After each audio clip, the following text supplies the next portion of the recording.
ৰাইজসকল, আমাৰ দেশৰ বীৰসকলে কিমান কষ্ট কৰি দেশখন স্বাধীন কৰিছিলে। এই যুগৰ কথাবিলাক আমাৰ কণ কণ ল'ৰা ছোৱালীবিলাকক শিকাব লাগে। তাৰ ইতিহাস সকলোৱে জনাটো উচিত। হয়, ঠিকেই কৈছে। ইয়াৰ ইতিহাস সকলোৱে জনাটো উচিত। দেশৰ সন্মান ৰক্ষা কৰিবলৈ অকল পুৰুষসকলেই নহয়, মহিলাসকলো আমি সমানেই দায়ী। দেশৰ মাটি আৰু সংস্কৃতি ৰক্ষা কৰিবৰ কাৰণে আমাৰ ঘৰখনেই হ'ল প্ৰথম পাঠশালা। মা, আপুনি ঠিকেই কৈছে।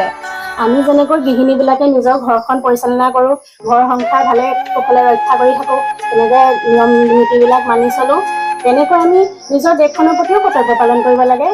তেতিয়াহে দেশখন আমাৰ একেলগে আগবাঢ়ি যাব, হয় নে বৰমা? হয় হয়, ঠিকেই কৈছা তুমি বোৱাৰী। দেশৰ কাৰণে আমি সকলোৱে আগবাঢ়ি যাব লাগে।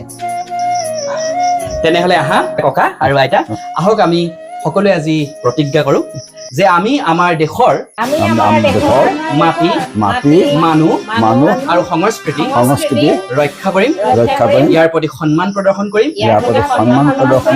আৰু আজি আমি সকলোৱে প্ৰতিজ্ঞা কৰিছোঁ যে আমি একতা আৰু ভাতৃত্ববোধৰ ভাৱে সদায় আগবাঢ়ি যাম।